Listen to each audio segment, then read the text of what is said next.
Hola, ¿qué tal? Bienvenidos a Club de Prensa. Juan Carlos Iragorri, director de este programa, está fuera de Washington. A nombre de él, le quiero dar la bienvenida a los invitados a Club de Prensa el día de hoy.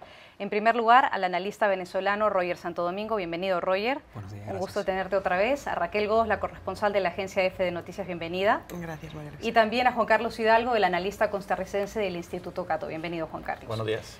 Vamos a hablar de la noticia que ya nos había anunciado Ruth desde Colombia y que está, como dije, en todas las portadas de los periódicos de Estados Unidos y que tiene que ver con esta noticia que es bastante compleja y difícil, pero recurrente no solo en Estados Unidos, sino en otras partes del mundo. Tiene que ver con más de 300 sacerdotes católicos en el estado de Pensilvania que han sido responsables de abusos sexuales de niños y niñas durante más de 7 décadas. Estaban protegidos por los jerarcas de la Iglesia Católica en varias arquidiócesis del estado de Pensilvania, según lo establece un reporte que ha elaborado un jurado. Esta investigación incluye los casos de 1000 víctimas y se presume, según el diario The Washington Post, que habrían otras miles más. La investigación para sacar a la luz estos hechos ha durado 18 meses, como explica The Washington Post. Los abusos ocurrieron en 6 diócesis de Pensilvania. El fiscal del estado ha revelado en una conferencia de prensa el día de ayer que revisaron 2 millones de documentos de los llamados archivos secretos de la Iglesia Católica, Roger. La descripción del reporte de 1.400 páginas que ha sido presentada por el fiscal tiene algunas descripciones que son desgarradoras, porque no encuentro otro calificativo.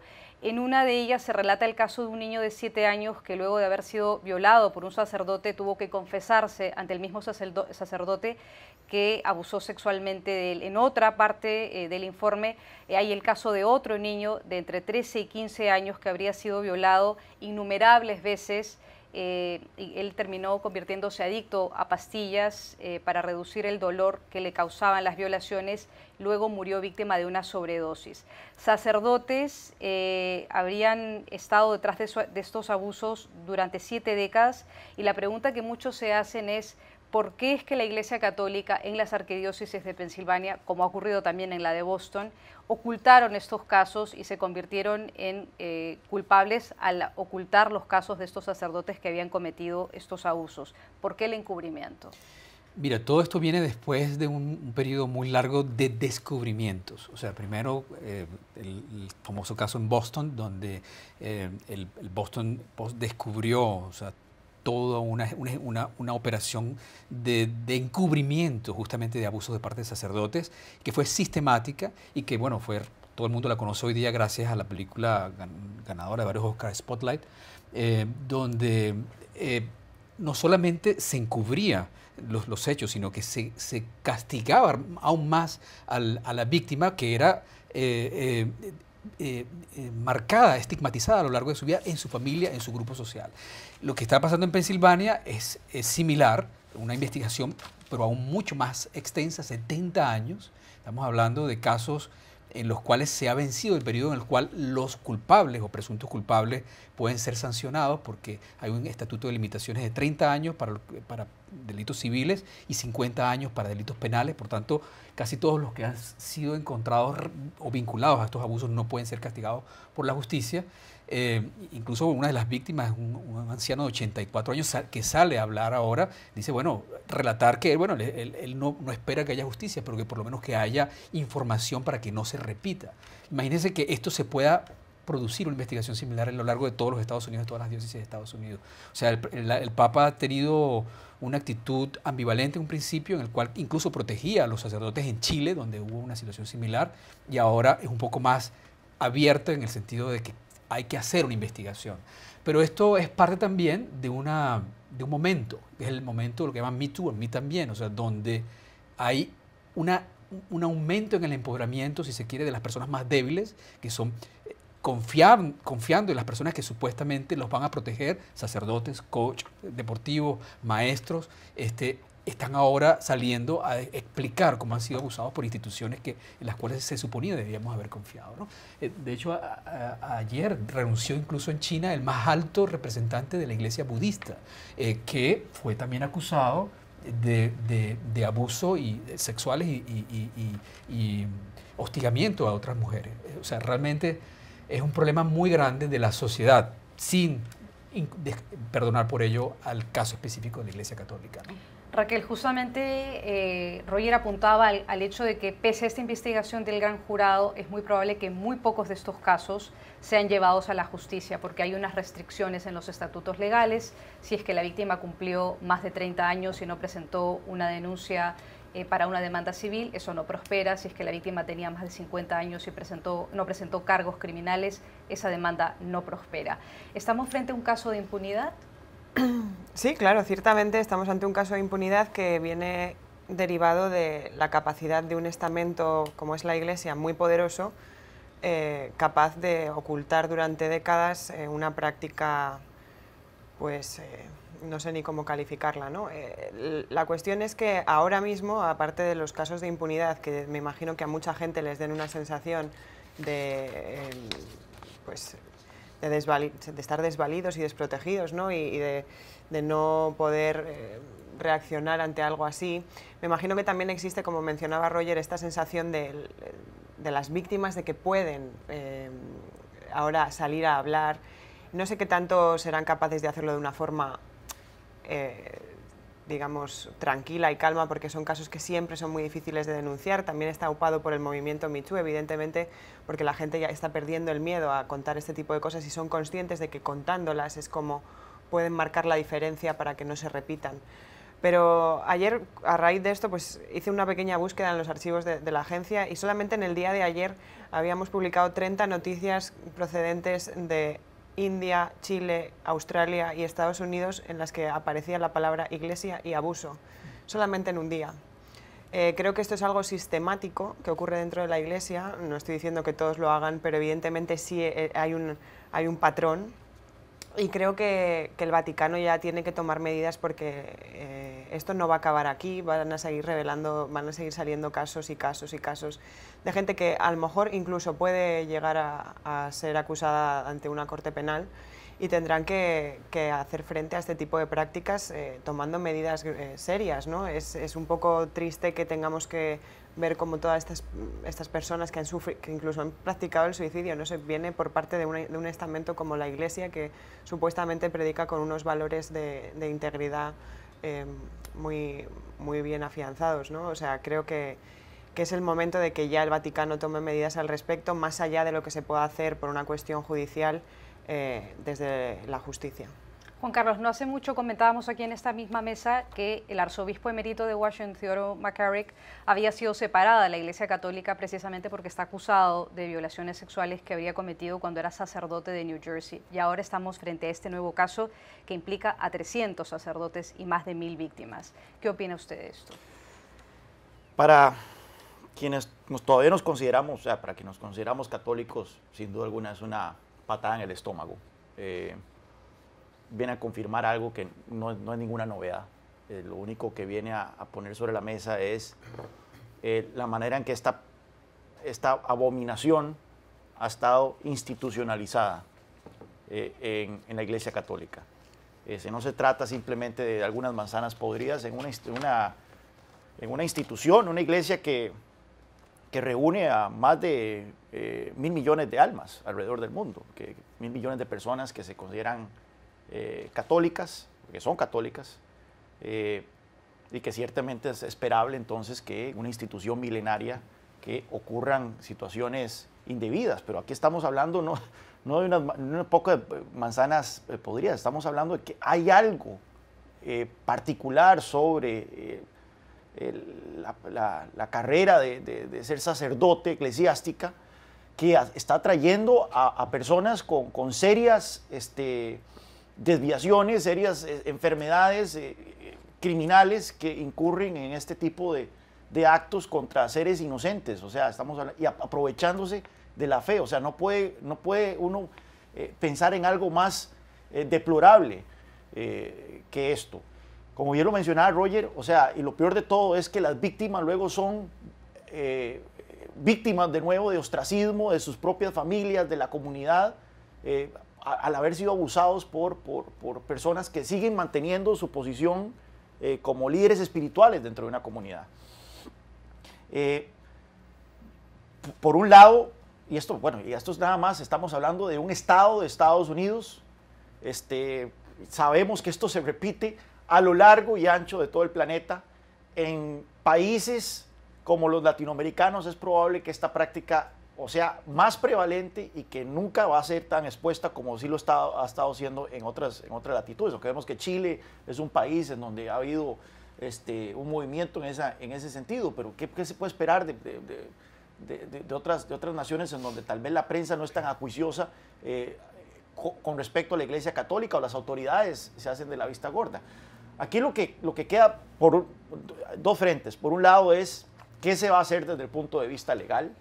En este caso particular, al parecer, la gran mayoría de todos estos delitos ya prescribieron, pero es de esperar de que esto sigue ocurriendo a lo largo y ancho de Estados Unidos y a lo largo y ancho del continente, a lo largo y ancho del planeta. Así que ojalá las autoridades sean implacables y no sean disuadidas por el hecho de que estamos ante una institución como la Iglesia Católica a la hora de perseguir estos crímenes. Y lo otro es que le corresponde al Vaticano como institución, como iglesia. Y aquí, como católico, yo sinceramente no sé, porque aquí no estamos hablando de que esto se tapó a nivel comunal, a nivel de las capillas. Diócesis, estamos hablando de que esto llegó hasta el puro Vaticano. O sea, los papas mismos que han estado involucrados en cubrir este tipo de situaciones. Así que yo no sé en ese sentido. Lástima que el Papa Francisco acaba de abolir el infierno, porque yo creo que muchos de estos curas es donde deberían de terminar. Cambio de tema, hacemos un giro y vuelvo con usted, Raquel, para hablar otra vez de Estados Unidos, pero un tema más político, que tiene que ver, otro tema político, que tiene que ver con el lenguaje que utiliza el presidente de los Estados Unidos, que una vez más es cuestionado porque utiliza términos que son denigrantes para referirse a funcionarios, exfuncionarios políticos o incluso oponentes. En este caso se trata de una exfuncionaria de su gobierno, Omarrosa Manifold Newman. Ella fue una competidora del programa de reality show que tenía el presidente, ha trabajado con él durante 15 años, conocía muy bien al presidente de los Estados Unidos antes de que se convirtiera en mandatario. Fue despedida de la Casa Blanca hace unos meses por el ex general John Kelly, que es el jefe de gabinete del presidente Trump, y ha publicado un libro recientemente, se está vendiendo en las librerías desde el día de ayer, titulado Desquiciado, un reporte desde el interior de la Casa Blanca de Trump, en donde ella describe al presidente como un mentiroso, racista, misógino. El presidente ha reaccionado y ha dicho que ella es literalmente, comillas, una perra. El domingo divulgó ella unas grabaciones en un programa de televisión sobre una conversación que tuvo con John Kelly justamente en la víspera de que la despidieran, donde básicamente el jefe de gabinete del presidente Trump le dice que tiene que tener una salida, tiene que dejar su cargo y que lo tiene que dejar en los mejores términos si es que no quiere verse enfrentada a una acción legal, una especie de amenaza. Ahora, la vocera de la Casa Blanca, Sarah Huckabee Sanders, dice que ella no puede garantizar que haya ninguna grabación en la que se insulte o que se insulte a los afroamericanos en Estados Unidos y que se utilice el término nigger. Hay que recordarle a nuestros oyentes que el término nigger históricamente tiene unas connotaciones sumamente racistas porque era el término que se utilizaba durante la segregación para impedir que los afroamericanos, los negros en Estados Unidos, puedan ingresar a los baños, a los buses. Había una separación entre blancos y negros.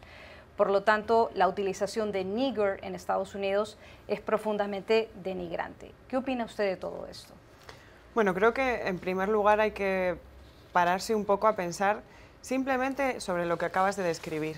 Es simplemente increíble que tengamos que estar hablando de que un presidente de un gobierno, con el agravante de que sea Estados Unidos, que es el país más poderoso del mundo, se refiere así a cualquier persona, no importa si es exmiembro de su equipo o no, si es mujer, hombre, da igual. Creo que la barra libre que tiene el señor Trump para referirse a gente, con el agravante de que además en las últimas semanas la ha cogido con cierta gracia por el tema con los afroamericanos, o sea, está como un poco obsesionado con meterse con los afroamericanos. Se metió con el presentador de la CNN, Don Lemon, que también es negro, con la estrella de la NBA, LeBron James, a una congresista negra demócrata la tiene totalmente frita en los mítines. Yo creo que estamos asistiendo a algo terrible, que es la normalización de los insultos por parte de un señor que debe ser ejemplificante porque dirige el país más poderoso del mundo. Con lo cual, lo grave es que nos estemos acostumbrando a que él haga estas cosas, que nos estemos acostumbrando a que tengamos que describir en 3 párrafos que decidió meter a una señora que estaba en un reality show. O sea, todo es como de un surrealismo y de una falta de ética elevadísima, porque evidentemente, con todos los respetos, por supuesto, hacia esta señora, ¿cuál era la necesidad de meter a una asesora que se dedicaba a hacer reality shows dentro de la Casa Blanca? La verdad, se me escapa. Entonces, claro, todo esto evoluciona en una serie de situaciones surrealistas que no podemos normalizar porque entonces estamos perdidos. O sea, hay que denunciarlas. Un señor que es presidente del gobierno y un señor que es, no sé, un individuo cualquiera, no puede referirse a una persona como una perra, una llorona, una loca. La llamó escoria. En el mismo tuit le cupo todo. Entonces, no sé, creo que tiene que haber, ya es hora de que, sobre todo los republicanos en el Congreso, empiecen a elevar la voz. O sea, hay cosas que son intolerables. No pueden permitir que un líder de su partido haga este tipo de afirmaciones contra nadie. Y no sé, o sea, imagínense que esto suceda en cualquiera de sus países, ¿no?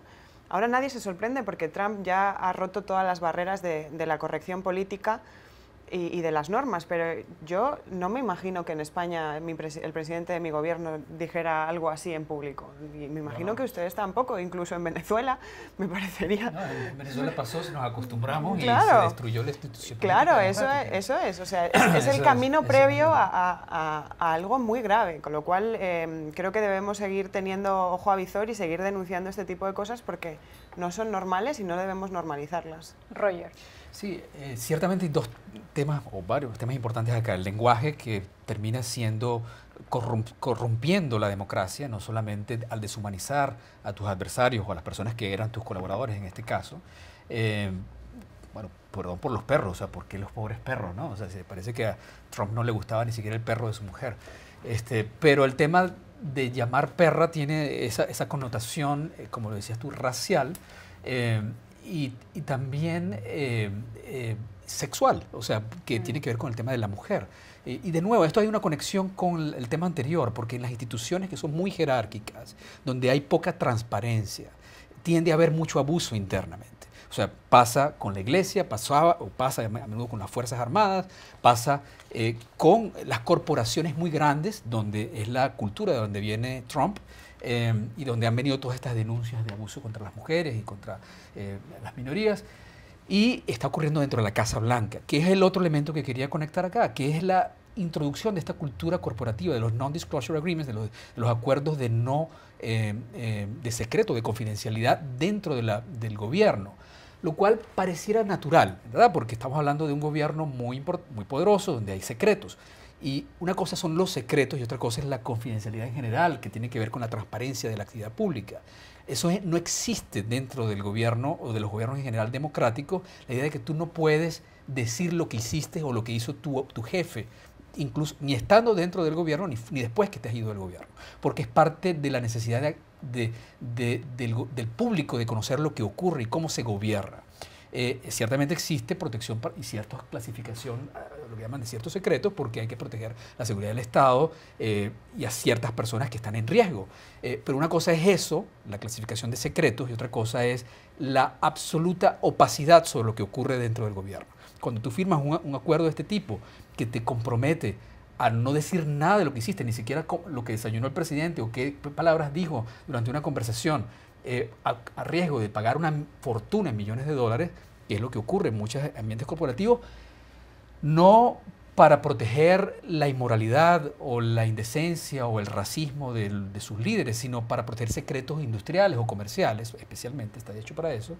Entonces estamos en un riesgo, o sea, estamos en el riesgo de que la democracia se afecte por la pérdida del discurso civil, el lenguaje, y por la pérdida de la transparencia. No hay accountability, no hay control sobre las autoridades que, si después hay que hacer imagínense que cualquiera de estos funcionarios va a ser declarado ante el Congreso y no puede decirlo porque tiene un acuerdo de confidencialidad. Eso no es lógico. O sea, se presume que esto no va a resistir, digamos, una corte, que la corte va a decir, bueno, va a haber un paréntesis que cubra la parte en que un funcionario está en el gobierno, ¿no? ¿Será, Juan Carlos, que efectivamente esta demanda que ha presentado el presidente contra su exfuncionaria Omar Rosa en un tribunal por un caso de arbitraje prospera? El presidente, hay que decirlo, ha demandado a Omar Rosa por haber supuestamente violado un acuerdo de confidencialidad por su participación en The Apprentice. No necesariamente por lo que ha dicho en las grabaciones en la Casa Blanca, sino por su participación en The Apprentice. ¿Será que esa demanda y en la campaña electoral, será que eso prospera? No sé, no soy experto legal ni conozco los detalles de estos acuerdos para saber qué chances tiene de prosperar en las cortes.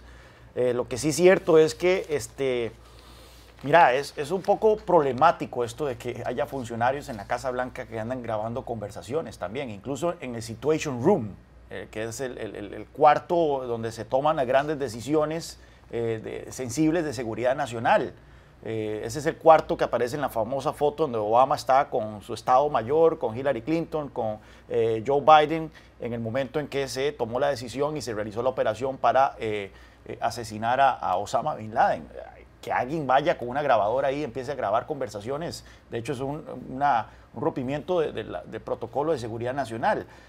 Pero bueno, en declaraciones que ella dio en Meet the Press, ella dice, es que hay un ambiente de tantas mentiras en la Casa Blanca, donde todo el mundo miente, que yo sabía que al ser yo despedida, porque fue despedida, no queda claro exactamente por qué fue despedida, pero al ser despedida yo sabía que me iban a destruir la reputación diciendo un montón de cosas falsas mías, y entonces me vi forzada a andar grabando conversaciones.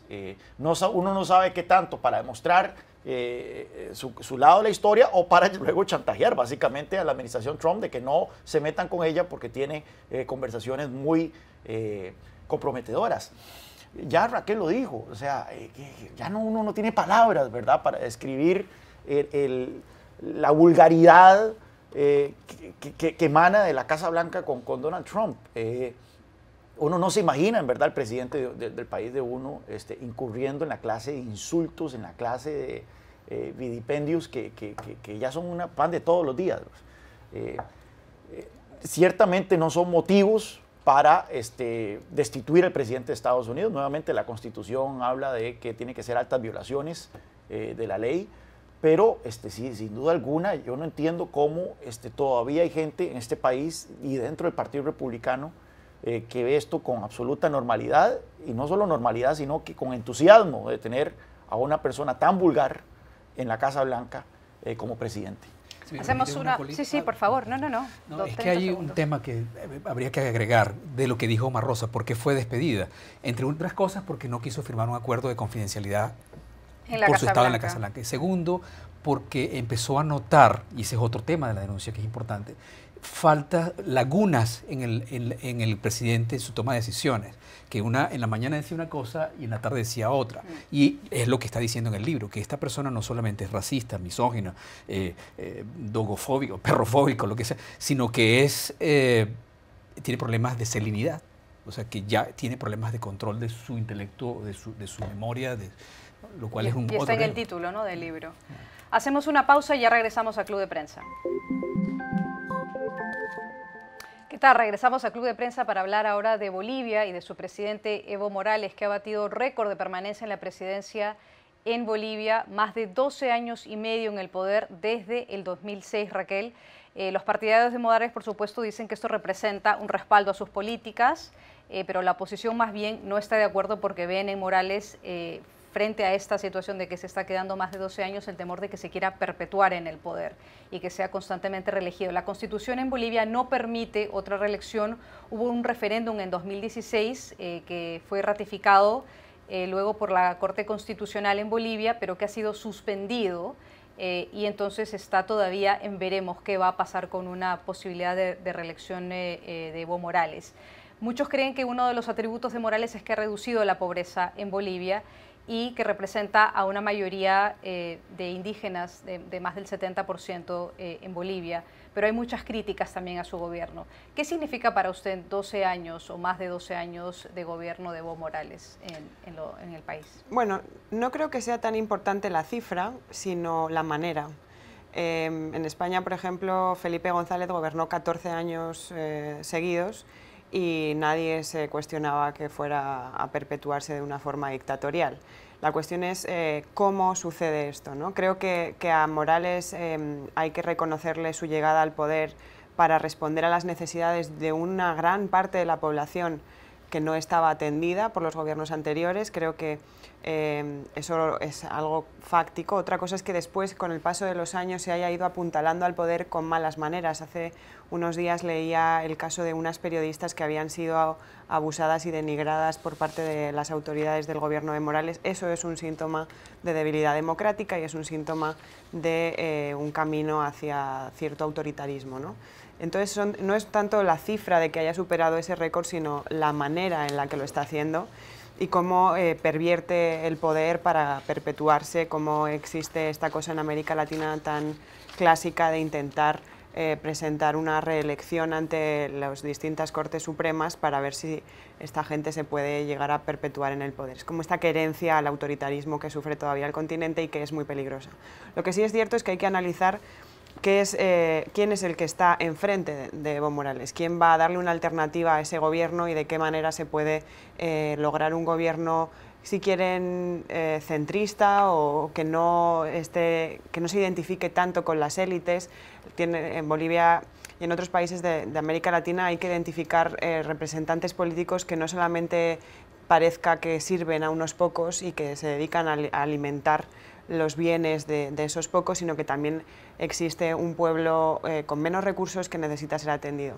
Por eso surgen estos gobiernos que al final terminan siendo autoritarios, porque cuando la mayoría es pobre, al final tiene poder.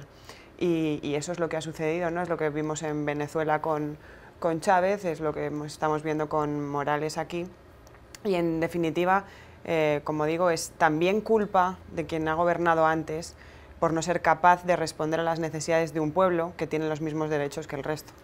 Juan Carlos, el carácter del gobierno de Evo Morales en gran parte ha sido nacionalista y él ha decidido estatizar sectores de la economía boliviana que son estratégicos. ¿Qué opina usted de la política económica de Evo Morales y de estos 12 años de gobierno? Mark Twain creo que fue el que dijo que a los políticos hay que cambiarlos como los pañales y por la misma razón. Yo creo que ciertamente no es ningún logro que alguien se perpetúe en el poder, más cuando ha habido un pronunciamiento tan claro como fue un referéndum diciendo ya no se reelija más, no se presente más, y lo va a hacer. Claramente Evo tiene la ventaja de que la oposición es una oposición que no ha presentado una alternativa y que probablemente entonces, aún a pesar de que una mayoría de los bolivianos no lo quieren, no quieren que él continúe en el poder, da las alternativas en una elección y probablemente el fraccionamiento de votos en una elección, es muy probable que se podría reelegir. Es interesante porque Bolivia, a pesar de ser un país del ALBA, de este eje bolivariano, las políticas económicas no para nada se parecen a las que siguió, desastrosas, a las que siguió Venezuela. En un viaje a Bolivia, a mí me dijeron que Evo Morales había aprendido la lección de los años 80 y 70 en Bolivia, de que los presidentes caían por inestabilidad económica. Y es cierto, Bolivia se ha caracterizado durante estos años de mandato de Evo Morales por alto crecimiento económico, que ha sido impulsado por el gas natural, y de estabilidad macroeconómica. La inflación está bajo control, la moneda no tiene mayores movimientos, hay unas finanzas estatales más o menos en orden. Y el populismo en que él ha incurrido es un populismo calibrado. Por ejemplo, vean el tema del segundo aguinaldo. Él creó un segundo aguinaldo en Bolivia. Es una política abiertamente populista, pero estableció que el segundo aguinaldo solo se da si la economía crece, yo creo que es 4 puntos y resto por ciento. ¿Ves? Es un populismo calibrado dependiendo de las condiciones económicas. Claramente uno ve el vaso mitad lleno, mitad vacío. La gente ve el vaso mitad lleno diciendo, mira, Bolivia ha crecido mucho, ha habido una reducción importante de la pobreza, todo esto impulsado nuevamente por el tema del gas. Uno se pregunta, bueno, ¿qué hubiese pasado, por ejemplo, si en lugar de estas estatizaciones que caracterizaron la política económica de Evo, hubiese habido inversión privada? Porque uno de los puntos muy claros de Bolivia es que es uno de los países que menos inversión extranjera recibe en Sudamérica, precisamente por la inestabilidad que existe jurídica de que el gobierno puede estatizar en cualquier momento a ciertas industrias. ¿Qué hubiera pasado entonces si hubiese mayor inversión extranjera?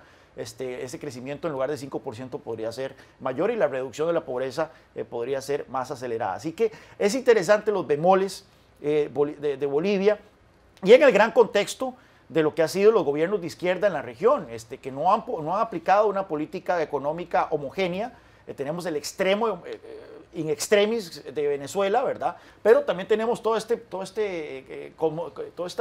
caleidoscopio de políticas económicas. En el caso de Ecuador, un país donde sí hubo un aumento importante del gasto, pero con una economía dolarizada. En el caso de Nicaragua, un presidente con una retórica bolivariana socialista, pero aliado al sector privado, y en el caso de Bolivia, nuevamente un populismo, pero un populismo calibrado a las condiciones económicas y que enfatiza la estabilidad del país. Hablemos ahora precisamente de Venezuela, de su país, Roger, a propósito de la decisión que ha tomado el gobierno de Nicolás Maduro de emprender varias detenciones a los que se considera o los que su gobierno considera que son los sospechosos de este presunto ataque contra él, un atentado que él dice que ocurrió o que pudo ocurrir el pasado 4 de agosto. El gobierno ha dicho que hay unas 34 personas detenidas, unas 34 personas que están implicadas, 14 detenidas y acusadas por la Fiscalía. El fiscal general de Venezuela, el general Tarek William Saab, dice que están investigando a la exfiscal Luisa Ortega, por ejemplo, que estaría implicada en el supuesto ataque contra Maduro. También dice que hay otros acusados que fueron llevados a los tribunales. Entre ellos ha sido llevado ante los tribunales, ya ha tenido una audiencia el actual diputado Juan Requesens, del partido opositor Primero Justicia. Requesens, al igual que otros acusados, están siendo sometidos a varios interrogatorios y se supone que podrían ser sometidos a pruebas toxicológicas y psicológicas. La familia de Requesens ha denunciado que él habría sido torturado y que por eso se habría autoinculpado de participar en este presunto ataque. ¿Qué sabe usted qué está pasando en Venezuela? Bueno, sabemos muy poco más allá de lo que se deja ver y translucir, porque hay una sociedad y un Estado que no es transparente. Desde el momento del día del atentado empezó la represión. De hecho, todos los periodistas que estaban cubriendo este desfile militar en medio de la ciudad, completamente inesperado por la ubicación y además por el motivo, que era para anunciar medidas económicas, fueron detenidos, sus cámaras confiscadas y realmente la evidencia, si existe, es totalmente controlada por el gobierno. Porque la Fiscalía, que el fiscal Tarek, como usted lo mencionó, que lleva el caso, ni siquiera fue nombrado siguiendo los órdenes constitucionales. Es una persona claramente ligada al gobierno y es seleccionada por la Asamblea Constituyente. Luego ha habido un proceso en el cual no está muy claro si realmente, a pesar de que puedan haber todas las razones legítimas o no para que haya un atentado contra un gobierno que se resiste a una transición democrática o a abrir el espacio democrático, no digo que lo justifico, pero que hay razones que puedan haber motivado a aquella gente que conspire de esa manera. No hay evidencia. No hay evidencia salvo los sospechosos habituales, son disidentes y opositores en el extranjero y adentro. Y en el caso de Requesens, es un diputado que ha dado todas las demostraciones de ser un gran demócrata, un joven muy valiente, que se mostraba como una verdadera posibilidad de relevo. O sea, dentro de una nueva casta de políticos limpios, o sea, sin el historial de sospechas o corrupción o de complicidades del pasado histórico más reciente, antes del sistema del chavista. Este joven bien formado, con claros principios democráticos, con un valor increíble, que ha sido golpeado, manifestado y siempre manteniéndose con la protesta no violenta, es detenido, es expuesto de una manera muy humillante en un video en el cual se le muestra casi desnudo, sucio, como abobado, realmente hablando en unas condiciones muy extrañas. O sea, uno de los jóvenes más valientes de la política opositora, muestro como un cobarde, humillado. O sea, humillan a toda la nación. Es un gesto de una dictadura que parece estar utilizando ese atentado, si no lo fabricó ellos mismos, les sirve muy bien para reprimir a lo que queda de oposición e imponer sus medidas económicas, que hasta ahora las estamos viendo, siguen siendo muy opresivas, donde por poner un ejemplo del nivel de deterioro económico. O sea, ciertamente el caso de la gasolina es ejemplar en Venezuela. En Venezuela la gasolina es muy barata, porque ha sido subsidiada siempre. 30 segundos. Y bueno, ayer pagar un tanque de gasolina, 2 tanques de gasolina puede costar 100 bolívares. Hoy necesitas 100 millones de bolívares. O sea, para simular eso, simplemente le quitaste un montón de ceros. O sea, realmente eso no es una medida económica, sino un golpe en la barriga a la gente, ¿no? Hacemos una pausa y ya regresamos a Club de Prensa. ¿Qué tal? Regresamos al programa para hablar ahora de Uruguay, de su expresidente José Mujica, de 83 años. El expresidente de Uruguay ha anunciado que renuncia a su curul como senador. Él había cumplido la presidencia desde el 2010 al 2015, luego fue elegido para el Senado y ha decidido que se va a jubilar, que no va a cobrar ninguna prestación por haber sido senador. Ha enviado una carta a Lucía Topolpansky, que es la vicepresidenta de Uruguay y es la presidenta del Senado, y hay varias frases para comentar, Raquel, sobre los argumentos que esgrime el expresidente Mujica, para su renuncia. Dice: veo que tengo 83 años y me voy acercando a la muerte. Quiero tomarme licencia para morirme, sencillamente porque estoy viejo. Hay un tiempo para venir y otro para irse, y así como se caen las hojas de los árboles, también nos caemos nosotros. La vida continúa, no es tan importante, dice Mujica, en una carta que le envía a la vicepresidenta uruguaya, que me hace pensar un poco en un verso de Mario Benedetti. ¿Qué recoge usted de la presidencia de José Mujica y si era o no el momento para él de irse, como lo ha dicho en su carta?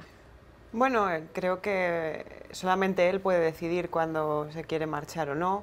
Yo personalmente soy de las que cree que después de que un presidente ha ejercido su mandato, ni siquiera debe haber una opción a que forme parte de un legislativo.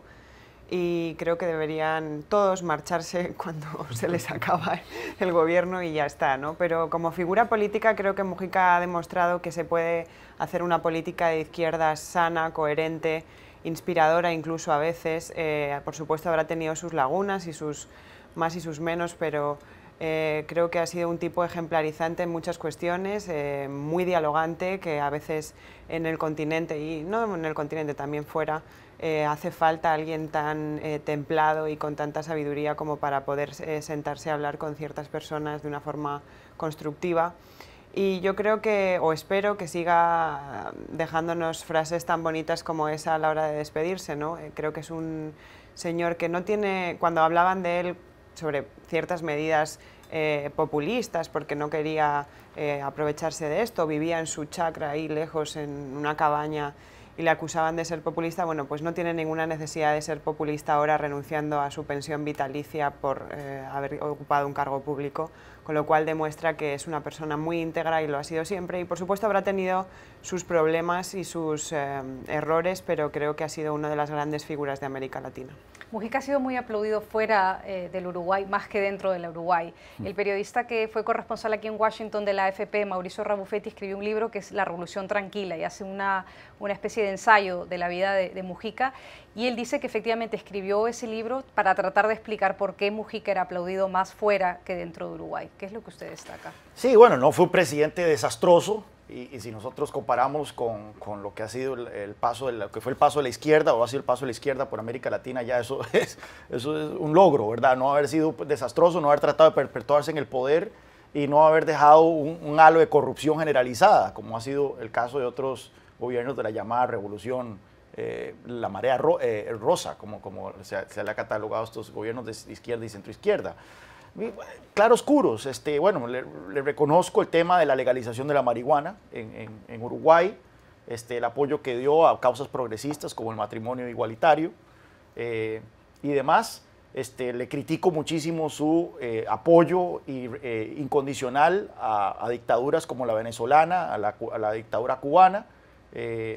Y bueno, y en cuanto a su figura personal, ciertamente mucha gente le gusta fuera de Uruguay porque le recuerdo a un abuelito, ¿verdad? Tener un abuelito de presidente. Yo me pregunto, como ahora estábamos hablando de que si nos gustaría tener un presidente que es un vulgar, si nos gustaría tener un presidente que llega a reuniones en chancletas y sin cortarse las uñas del pie, ¿verdad? claramente tampoco eso nos gustaría. Pero es un ejemplo que es el hecho de que se retire, que renuncie a su pensión vitalicia, y bueno, tampoco se está se está yendo a los 50 y resto años, está yendo a los 80 y resto años después de pasar un gran tiempo en política. Roger, también se le recuerda porque él ofreció refugio para 6 prisioneros de Guantánamo, cosa que fue muy controversial en Uruguay, y también refugiados sirios, que también despertó cierta polémica dentro del Uruguay. José Mujica, para usted. Bueno, ciertamente uno puede disentir de mucho de lo que él pudo haber hecho y pensado, pero era un hombre coherente, incluso en cierto momento bastante crítico de la revolución bolivariana, la revolución ya después, incluso de Maduro, y me parece un acto de desprendimiento plausible en esta época en la cual los gobernantes, sobre todo de la izquierda en Latinoamérica, han querido quedarse en el poder. O sea, magnífico que se vaya y que además se dedique a retirarse con nobleza y ponga ese ejemplo para América Latina. Y también de la derecha, que tenemos a Uribe. Sí, sí. Ah, bueno, es verdad. Justamente quiero hablar de Colombia, así es, justamente quiero hablar de Colombia en los últimos minutos que nos quedan de este segmento por una encuesta que ha sido publicada en Colombia de la encuestadora Llanas. Es la primera encuesta desde que asumió el 7 de agosto Iván Duque el mandato en Colombia. 53% de los colombianos aprueban su gestión. Solamente ha pasado una semana y un poquito más, pero 53% aprueba su gestión y 23% la desaprueba. ¿Qué le parecen estos números en un corto periodo de una semana y un poquito más? Bueno, me parece una encuesta muy apresurada, muy difícil tomar la temperatura sobre algo que apenas no le ha dado tiempo a hacer apenas nada. Puede que haya a lo mejor algún gesto que haya sido bueno de cara a lo que ha estado haciendo en estos días, como por ejemplo retroceder en el nombramiento de una persona muy controversial para dirigir el tema de seguridad en Colombia. Hubo mucho escándalo y al final retrocedió. La verdad es que bueno, ese tipo de reflexiones, de ser capaz de rectificar a tiempo, es un buen gesto. Y vamos a darle un poco más de tiempo, ¿no? Creo que también la decisión de salirse de UNASUR le ha podido rentar. Al fin y al cabo, bueno, hay que matizar que Colombia llevaba suspendida, o bueno, no sé cuál era la figura jurídica, desde abril, creo, del año pasado había decidido congelar su actividad en UNASUR también, con el gobierno de Juan Manuel Santos. Pero bueno, yo creo que más que por su gestión, esta encuesta atiende a su figura, a lo que la gente imagina que va a hacer. Y creo que tiene un reto por delante, sobre todo en este contexto complicado con todo el proceso judicial al que se enfrenta Álvaro Uribe ahora, y de qué manera, creo que la gran incógnita de su gobierno va a ser de qué manera es capaz de defender, a qué va a defender antes, si a las instituciones como presidente o a quien le ha ayudado de manera muy evidente para llegar al poder. Ahí está la clave de su mandato. 41% de los colombianos en esta encuesta se muestra optimista frente a un 23% que es un poco más pesimista, otro de los resultados que nos alcanzan en esta encuesta. Hacemos una pausa y ya regresamos a Club de Prensa. ¿Qué tal? Regresamos a Club de Prensa, pero solo para despedir el programa porque se nos ha acabado el tiempo. Queremos agradecer a los invitados el día de hoy. En primer lugar a Roger Santo Domingo, el analista político venezolano. Gracias, Roger. Gracias. Raquel Godos, la corresponsal de la agencia EFE. Gracias también. Y Juan Carlos Hidalgo, el analista costarricense del Instituto Cato. Muchas gracias. Que tengan un buen día.